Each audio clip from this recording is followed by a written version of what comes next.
Guys, ഒത്തിരി പേര് എന്നോട് ചോദിച്ചു, 10ാം ക്ലാസ്സിൻ്റെ വീഡിയോയും +2 ഹ്യൂമാനിറ്റീസിൻ്റെ വീഡിയോ മാത്രമേ ചെയ്യുന്നുള്ളൂ, സയൻസിനും കൊമേഴ്സിനും ഒന്നും വീഡിയോ ചെയ്യുന്നില്ലെന്ന്. അപ്പോൾ ഞാൻ ഓർത്തെ, എന്നാൽ അതും കൂടെ ചെയ്തേക്കാവുന്ന. അപ്പോൾ എനിക്ക് സയൻസിനെയും കൊമേഴ്സിനെയും പറ്റി കാര്യമായ ഒരു ധാരണയില്ല, കാരണം ഞാൻ ഹ്യൂമാനിറ്റീസാണ് പഠിച്ചത് +2-ൽ. പക്ഷെ എന്നാലും എൻ്റെ ഫ്രണ്ട്സ് വഴി കേട്ടറിഞ്ഞതും അല്ലാതെ എനിക്ക് അറിയാവുന്ന കുറച്ച് കാര്യങ്ങളാണ് ഞാൻ അതിനകത്തൂടെ പറയുന്നത്. അപ്പം നിങ്ങൾ ഇതൊക്കെ ഒന്ന് ശ്രദ്ധിക്കുക എക്സാം എഴുതുന്ന സമയത്ത്. ആദ്യം തന്നെ ടൈമിൻ്റെ കാര്യമാണ്. നമ്മൾ പിന്നെ ചെയ്യാം, പിന്നെ സമയമുണ്ടല്ലോ, ഇനി എക്സാമിന് ഇത്രയും ദിവസമുണ്ട് എന്നൊക്കെ നമ്മൾ വിചാരിക്കും. പക്ഷേ സമയം ഒരിക്കലും നമുക്ക് വേണ്ടിയിട്ട് കാത്തു നിൽക്കത്തില്ല. അവസാനം റിസൾട്ട് വരുന്നൊരു സമയത്ത് നമ്മളിങ്ങനെ വിചാരിക്കും, അന്ന് ഞാൻ പഠിച്ചായിരുന്നേൽ കുറച്ചുകൂടെ മാർക്ക് കിട്ടിയേനെ, ആ മാർക്ക് ഉണ്ടായിരുന്നെ എനിക്ക് നല്ലൊരു കോളേജിൽ അഡ്മിഷൻ കിട്ടിയേനെ എന്നൊരു തോട്ട് നമുക്ക് വരാൻ പാടില്ല. അതുകൊണ്ട് നമ്മൾ ഇപ്പം ഹാർഡ് വർക്ക് ഇട്ട് നമ്മൾ പഠിക്കുക. അപ്പോൾ എനിക്ക് പറയാനുള്ളത്, കേരള സിലബസ് എന്ന് പറയുന്നത് ഹ്യൂജായിട്ട് വാസ്റ്റായിട്ട് പഠിക്കാനുള്ളൊരു സിലബസാണ്. അപ്പോൾ നമ്മൾ അവിടെ കാര്യമായിട്ട് ഉഴപ്പിയാൽ നമ്മളെങ്ങും എത്താൻ പോകുന്നില്ല, ഒരു മാർക്കും കിട്ടാൻ പോകുന്നില്ല. മാർക്ക് കിട്ടും, നിങ്ങൾ ജയിച്ചെന്നിരിക്കും, പക്ഷെ ജയിച്ചതുകൊണ്ട് കോളേജ് അഡ്മിഷൻ ഒരു ഗുണവും ഇല്ല. പിന്നെ നിങ്ങൾ എൻട്രൻസ് എഴുതാൻ പോയാലും അവിടെയും കട്ട് ഓഫിന് ഇഷ്യൂ വരും. അതുപോലെ നല്ലൊരു കോളേജിൽ നിങ്ങൾക്ക് അഡ്മിഷൻ കിട്ടാൻ വളരെ ബുദ്ധിമുട്ടായിരിക്കും. അതുകൊണ്ട് നിങ്ങൾ എങ്ങനെയും ജയിക്കുക എന്ന സ്ട്രാറ്റജി വിട്ടിട്ട് നല്ല മാർക്ക് എങ്ങനെയും സ്കോർ ചെയ്യുക എന്നാണ് നിങ്ങളിപ്പോൾ ചിന്തിക്കേണ്ടത്. അതുപോലെ എനിക്ക് പറയാനുള്ളത്, നിങ്ങൾ ഇതുവരെ തുടങ്ങിയിട്ടില്ല പഠിക്കാനെങ്കിൽ ഇന്ന് തന്നെ തുടങ്ങുക. കാരണം അവസാനം എല്ലാം കൂടെ നിങ്ങൾക്ക് തീർക്കാനുള്ള സമയം കിട്ടത്തില്ല. പിന്നെ രണ്ടാമത്തെ മിസ്റ്റേക്ക്, ഇത് ഞാൻ ചെയ്ത മിസ്റ്റേക്കാണ്, ഇഗ്നോറിങ് ടെക്സ്റ്റ് ബുക്ക് എന്ന് പറയുകയാണെങ്കിൽ ലൈൻ ബൈ ലൈനായിട്ട് ഞാൻ ഡിപ്പെൻഡ് ചെയ്തത് ഗൈഡ്. നമ്മുടെ ഇപ്പം എക്സാമ്പിൾ പറയുകയാണെങ്കിൽ ലേബർ ഇന്ത്യ, അതുപോലെ യൂട്യൂബ് ചാനലുണ്ട്. അങ്ങനെ പല യൂട്യൂബ് ചാനലുകളും നമുക്ക് വേണ്ടിയിട്ട് നമ്മുടെ പോർഷൻസ് കവർ ചെയ്ത് തരുന്നുണ്ട് ലൈവൊക്കെ ആയിട്ട്. അപ്പോൾ നമ്മൾ ഫുള്ളി അതിനെ ഡിപ്പെൻഡ് ചെയ്യാതിരിക്കുക. നമ്മൾ ടെക്സ്റ്റ് ബുക്കാണ് മെയിനായിട്ട് ഡിപ്പെൻഡ് ചെയ്യുക. അതുപോലെ important questions, previous year papers, ഇതൊക്കെ നമ്മൾ നോക്കണ്ടെന്ന് ഒരിക്കലും പറയത്തില്ല. കാരണം നമ്മൾ അത്യാവശ്യം നന്നായിട്ട് പഠിക്കുന്ന ടെക്സ്റ്റ് ബുക്ക് വായിച്ച് മനസ്സിലാക്കി പഠിക്കുന്ന ഒരു കുട്ടിക്ക് ഈ ഗൈഡും നമ്മുടെ യൂട്യൂബ് ലൈവ് ഭയങ്കരമായിട്ട് എന്നെ സപ്പോർട്ട് ചെയ്ത, എനിക്ക് മാർക്ക് മേടിക്കാൻ ഹെൽപ്പ് ചെയ്തൊരു കാര്യമാണ് യൂട്യൂബ് ലൈവുകൾ. അപ്പോൾ അതൊരിക്കലും ചെയ്യില്ലെന്നല്ല ഞാൻ പറയുന്നത്, പക്ഷേ fully don't depend on them. നമ്മൾ ടെക്സ്റ്റ് ബുക്കിനെ വേണം ഡിപ്പെൻഡ് ചെയ്യാൻ. കാരണം ബോർഡ് എക്സാമിൽ ക്വസ്റ്റ്യൻസ് ട്വിസ്റ്റ് ചെയ്താണ് കേരള സിലബസ് ചോദിക്കുക. അപ്പോൾ നമ്മൾ ടെക്സ്റ്റ് ബുക്ക് നമ്മൾ ഫൗണ്ടേഷൻ ആക്കി നമ്മൾ പഠിച്ച് നമുക്ക് ഫുള്ള് ടെക്സ്റ്റ് ബുക്ക് തറോ അല്ലെങ്കിൽ നമുക്ക് ഒരിക്കലും ആൻസർ ചെയ്യാൻ പറ്റില്ല. ഈ ഗൈഡും നമ്മുടെ പ്രീവിയസ് ഇയർ ക്വസ്റ്റ്യനും ഒക്കെ നമുക്കൊരു റെഫറൻസിന് വേണ്ടിയിട്ട്, നമുക്കൊരു ലാസ്റ്റ് മിനിറ്റ് ഒരു ടോപ്പ് സ്കോറിൽ എത്താൻ വേണ്ടിയിട്ട് നമുക്ക് ഹെൽപ്പ് ചെയ്യും. പക്ഷെ ഒരിക്കലും നമ്മൾ ടെക്സ്റ്റ് ബുക്ക് വേണ്ടെന്ന് വയ്ക്കാൻ പാടില്ല, ടെക്സ്റ്റ് ബുക്ക് തറവായിരിക്കണം. അതുപോലെ മൂന്നാമത്തെ മിസ്റ്റേക്ക്, പ്രോപ്പറായിട്ടൊരു ടൈം ടേബിൾ ഉണ്ടാക്കാത്തതാണ്. ഇപ്പോൾ ചില ദിവസം നമ്മളൊരു 6 മണിക്കൂർ 8 മണിക്കൂറൊക്കെ വരെ പഠിക്കും, പക്ഷെ ചില ദിവസം നമ്മൾ ബുക്ക് തുറക്കില്ല. അങ്ങനെ വരുമ്പോൾ നമ്മുടെ ബ്രെയിനിൽ അതിന് നമ്മൾ പഠിച്ച കാര്യങ്ങൾ സ്റ്റോർ ചെയ്യാനുള്ള ഒരു കപ്പാസിറ്റി കുറയും. അപ്പോൾ നമ്മൾ എല്ലാ ദിവസവും പഠിച്ചത് പിന്നെ റിവൈസ് ചെയ്യുക, കൺസിസ്റ്റൻ്റ് ആവുക നിങ്ങൾ. കാരണം +2 needs discipline, not mood based study. അത് നിങ്ങളെപ്പോഴും ഓർക്കുക.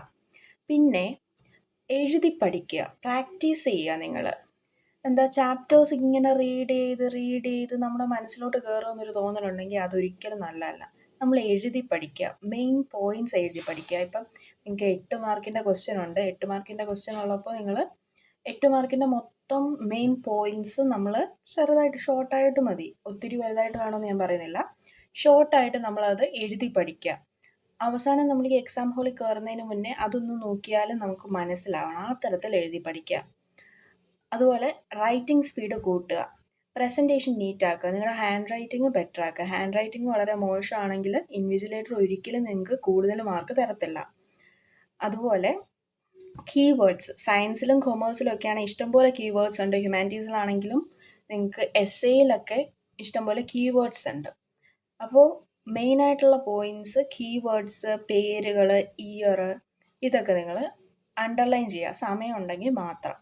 അണ്ടർലൈൻ ചെയ്യുമ്പം നമ്മുടെ ഇൻവിജിലേറ്ററിൻ്റെ മനസ്സിൽ അത് പെട്ടെന്ന് അവരുടെ മനസ്സിലേക്ക് കയറാൻ ഈ കുട്ടി ഇത്ര എഴുതിയിട്ടുണ്ട്, അത്ര മാർക്ക് അങ്ങ് കൊടുക്കാം എന്നൊരു തോന്നൽ വരും. അതുപോലെ ഡയഗ്രാം ഒക്കെ കറക്റ്റായിട്ട് വരയ്ക്കുക, നീറ്റായിട്ട് വരയ്ക്കുക. അല്ലാതെ ഒരു പ്രാവശ്യം നമ്മൾ ഇറേസർ ഇട്ട് ഇറേസ് ചെയ്തു, പിന്നെ അതിൻ്റെ മണ്ടയ്ക്കൂടെ വരച്ചു, അങ്ങനെ മൊത്തം മോശമാക്കി വരച്ചു വെച്ചാൽ അത് വായിച്ചെടുക്കാനും പാടായിരിക്കും, അവർ കഷ്ടപ്പെട്ട് നോക്കത്തുമില്ല. കാരണം ഇഷ്ടംപോലെ പേപ്പർ വന്നിരിക്കുന്നതിനിടയ്ക്കായിരിക്കും നിങ്ങൾ ഈ നീറ്റ് അല്ലാത്ത പേപ്പർ കൊണ്ട് വെക്കുന്നത്. അപ്പോൾ ഒരിക്കലും അവരത് നോക്കത്തില്ല. മാർക്ക് പോയാൽ പോകുന്നത് നമ്മുടെ മാർക്ക്, അതുകൂടെ നമ്മൾ ഓർക്കുക.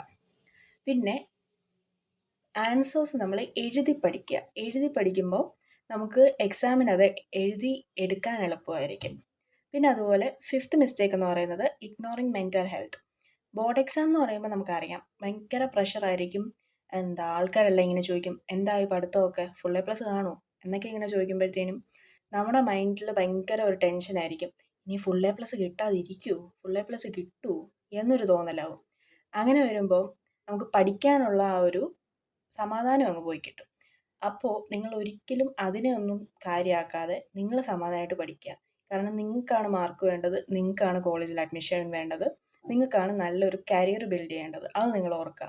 പിന്നെ അതുപോലെ ചിലവരുണ്ട്, നമ്മുടെ ടീച്ചേഴ്സ് ഭയങ്കരമായിട്ട് എക്സ്പെക്റ്റ് ചെയ്യുന്നുണ്ട് നമ്മുടെ കയ്യിൽ നിന്ന് വലിയ റാങ്കൊക്കെ, ഫുൾ എ പ്ലസ് ആയിരിക്കും എന്നൊക്കെ ടീച്ചേഴ്സ് ഇങ്ങനെ പറയുന്നുണ്ടായിരിക്കും.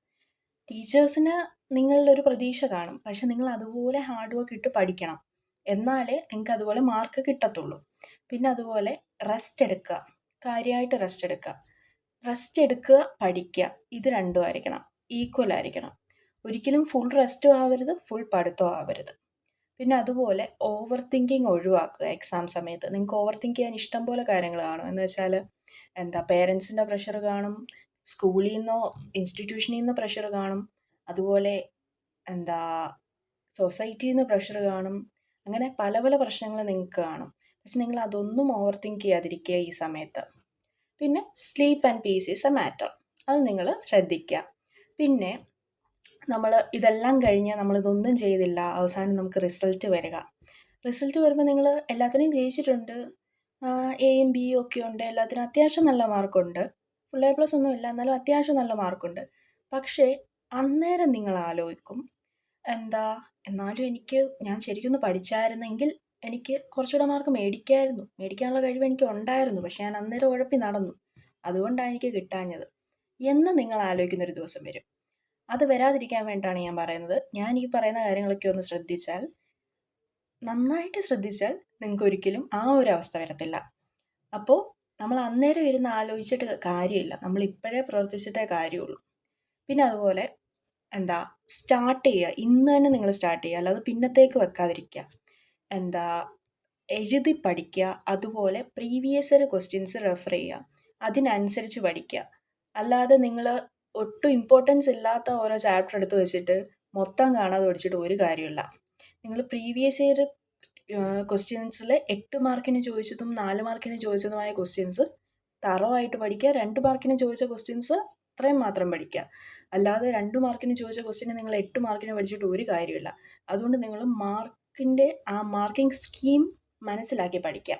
അതുപോലെ നിങ്ങൾ ഹെൽത്ത് കാര്യമായിട്ട് ടേക്ക് കെയർ ചെയ്യുക. അതുപോലെ നിങ്ങൾ ബിലീവ് ഇൻ യുവർ സെൽഫ്. നിങ്ങളെക്കൊണ്ട് പറ്റും, നിങ്ങളെക്കൊണ്ട് പറ്റാത്തതല്ല. അപ്പോൾ നിങ്ങൾ കാര്യമായിട്ട് തന്നെ പഠിക്കുക. +2 ഇമ്പോർട്ടൻ്റ് ആണ്, പക്ഷെ ഒരിക്കലും +2 is not your entire life. അത് നിങ്ങൾ ആലോചിക്കുക. എന്നാലും നിങ്ങൾ പഠിക്കണം. ഞാൻ പഠിക്കണ്ടെന്നല്ല പറയുന്നത്, നിങ്ങൾ പഠിക്കണം. അപ്പോൾ നിങ്ങൾ എനിക്ക് പറയാനുള്ളത്, നിങ്ങൾ +1-ലോ +2-ലോ ആയിക്കോട്ടെ, റിഗ്രറ്റ് ചെയ്യാനൊരു അവസരം ഉണ്ടാക്കാതിരിക്കുക. നിങ്ങൾ ഇന്ന് തന്നെ പഠിച്ചു തുടങ്ങുക. എൻ്റെ മിസ്റ്റേക്കുകളിലൂടെ നിങ്ങൾ പഠിക്കുക. നിങ്ങൾക്ക് എന്തായാലും നിങ്ങൾക്ക് A+, ഫുൾ A+ ഒക്കെ മേടിക്കാനും നിങ്ങളുടെ പൊട്ടൻഷ്യൽ അനുസരിച്ച് നിങ്ങൾക്ക് മാർക്ക് മേടിക്കാനുള്ള കഴിവുണ്ട്, അത് എനിക്കറിയാം.